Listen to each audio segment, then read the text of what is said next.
Hi honey bunnies, it's Saturday, which is my chosen day, my designated day for an episode of Tea and Tarot. I'm on the Earl Grey. I actually purchased some more Earl Grey a couple of days ago because I ran out quite some time ago and then I never restocked.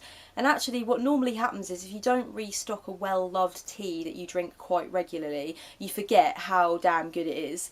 And then when you actually get it back into your collection, it's just like a choir of angels just singing as you take that first long anticipated sip, and it's just like a family member has come back into the tea cupboard and once again being reunited with the tribe. You know, it really is sort of like a big infusion reunion.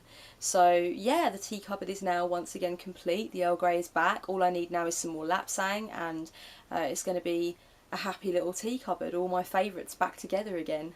For this episode I decided to focus on New Year's resolutions because I know that that is a big thing for a lot of people at the moment. A lot of people are getting really clear on what it is that they want to achieve. A lot of people have bought the Leonie Dawson workbook or the Danielle Laporte planner, or are just getting, you know, their Filofax organised or their phone apps organised or whatever, and it's a very exciting time. I think that in the run up to Yule there's really that time of rebirth and renewal. You know, the archetype of rebirth is absolutely rampant. It is everywhere.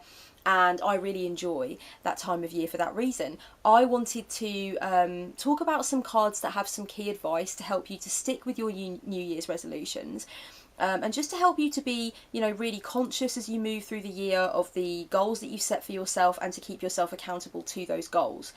So I want to get started with a couple of cards that I chose to present in connection with each other, and they are the Five of Cups and the Eight of Cups. The reason that I chose them together is because I think that really they represent two halves of the same coin in terms of the way we look at what has passed in the year before, so in this case 2014, and the mindset that we bring to that appreciation of what has been and gone.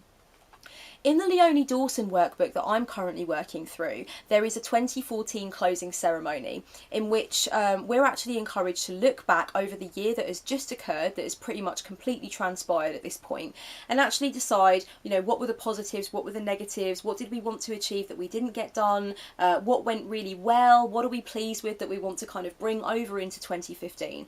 And I would really support this exploration, and I would say this exploration is important, and I do tend to do this myself. I have that, you know, check-in. I'm a massive journaler.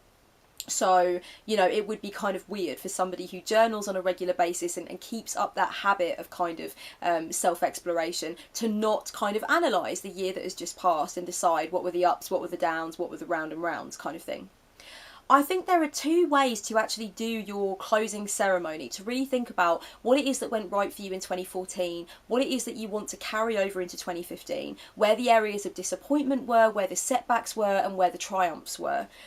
The first is to think of the exploration a little bit like the energy from the Eight of Cups, whereby really you're basically looking to take the lessons, take the juice, take the meat, take what you can take, and then walk away from the rest. This is not about you becoming embittered or resentful. It's not about you kind of crying over spilt milk. It's not about you kind of clinging on to what went wrong or what the disappointments were. It's really about you laying 2014 bare and just thinking to yourself, okay, what can I take from this? What is it that I learned? What is it that I didn't quite get done? And just look at it from that objective place and decide what you're now going to carry over into 2015 in terms of lessons, in terms of goals, in terms of releasing things that obviously did not serve you during 2014. The other way of looking at this exploration is rather like the Five of Cups, where you become kind of steeped in the sense of disappointment. You become entrenched in the feeling of kind of the negativity because of what you didn't achieve in 2014. And this is what we're trying to avoid, okay? There's no point in hanging on to the disappointments, the negatives, the things that didn't quite rise in the oven. That's not your intention. Your intention now is to use your memories of the experiences and the lessons and etc. in 2014 and actually decide what it is that you can take with you into this brave new world, into this wonderful new year that you're going to be embracing with both hands. So really I wanted to use these two cards to kind of illustrate to you the two different perspectives that you can bring to mind when you are reviewing your 2014 and deciding what that means for your 2015. I chose the Eight of Pentacles to represent the importance of small short-term goals to reach big long-term results. I really am a fan of this little by little kind of agenda, whereby we take our big overarching goal and we cut it up into bite-sized, realistic, manageable chunks, and we have our little checklists with our little mini aims in them for the week or the month, and we get to tick them off as we go along, and then we get a chance to congratulate ourselves for the work that we've done. I often tell my clients that looking at the overarching goal, looking at the ultimate goal, is a little bit like looking at the sun. It's painful and it's not advisable. It's really difficult to do, and it's overwhelming, it's intimidating, and it kind of makes you sweat.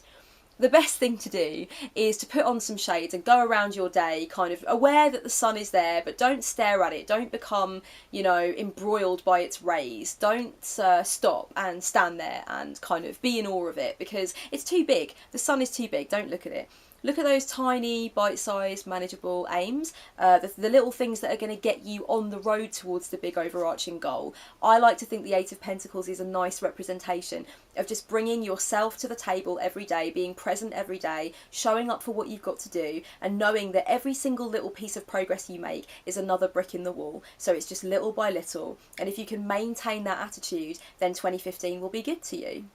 I chose the Six of Pentacles. Now, in the Six of Pentacles, the illustration looks very much as though there is a figure trying to decide who receives the most resources, who receives the bulk of the energy, how to weigh up the scales to decide who receives what. But actually, what I think this card can quite often represent is something which I actually brought up in the last episode of Tea and Tarot, and that is thinking of your energy as a cash allowance. I like to think sometimes of the central figure as you or me, and the figures that are kneeling as representations of the different ways that you could spend your energy, the different goals that you're looking at.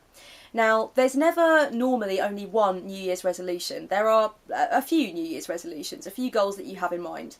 And what I would suggest is that it's healthy to check in at different times during the year to reassess your goals, reassess your relationships with your goals, reassess where you might want to spend more energy one month and less energy another month, and also be honest with yourself about when a goal has ultimately changed, what's not working for you about the resolutions that you set for yourself. Have the goalposts changed in some way?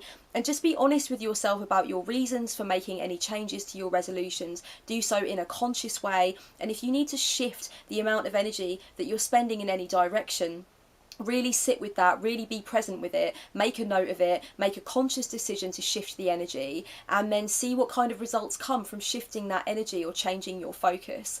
A lot of evolution can occur in the space of a year, and a hell of a lot of different changes in the outer world can affect your position in the inner world, and there's a lot of things that are kind of thrown at us that were unexpected, that don't really come into alignment with our plans, but may change our sense of where our focus ought to be placed. And it's okay to be conscious of that. It's okay to be real about that. So regular check-ins and reassessment of the goals and readjustment of the goals if necessary is definitely okay, and don't let anyone tell you that it's not okay. Of course it's okay. In the space of a year, different things can happen. Your focus may need to be placed in a different direction. You might need to take your foot off the pedal in one way. You might need to put your foot on the pedal, really accelerate in another way. So it's important just to consistently be conscious, just keep showing up and having that inner dialogue with yourself.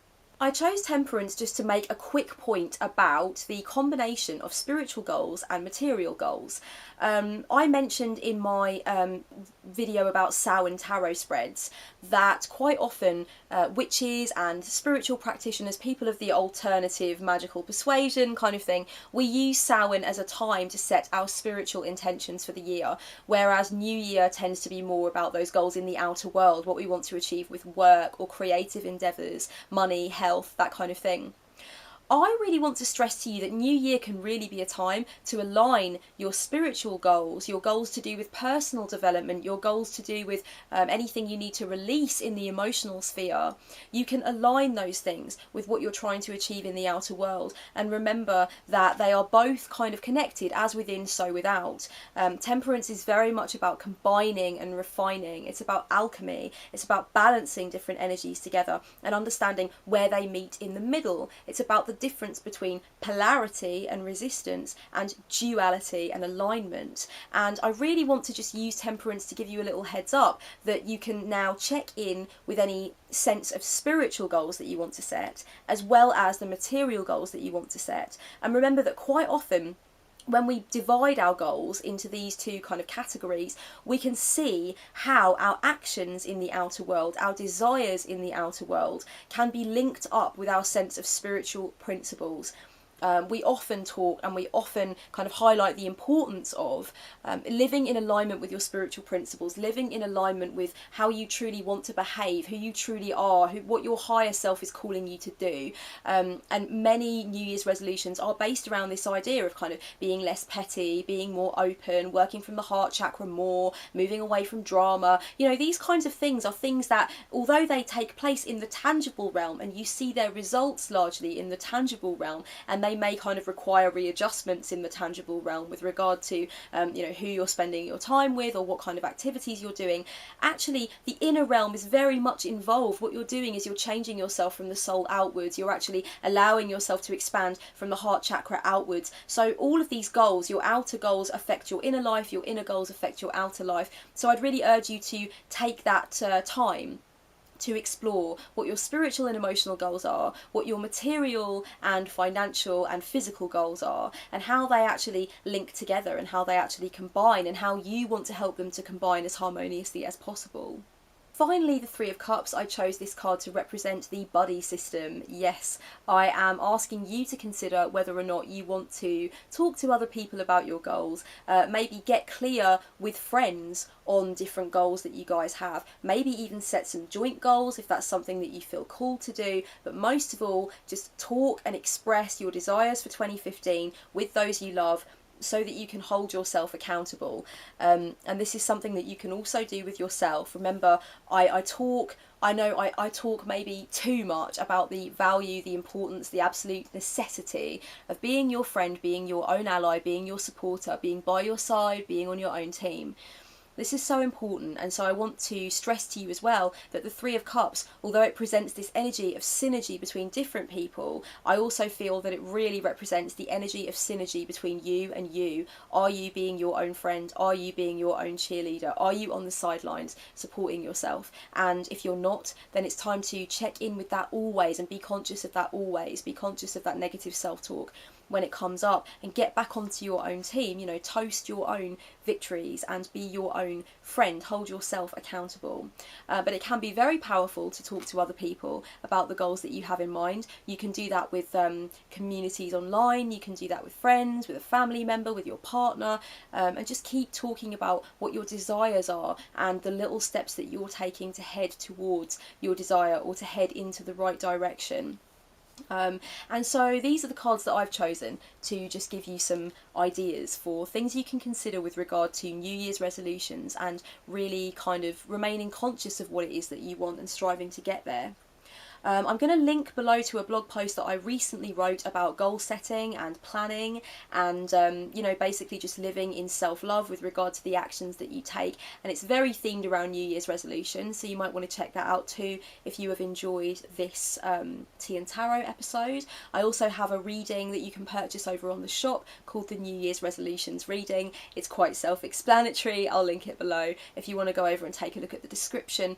I hugely get excited about helping people to really crystallise their intentions for the year ahead, and I have designed a spread that is incredibly nurturing to that end. So yeah, check that out if you are in the market for something for New Year, and very much love. Blessed be.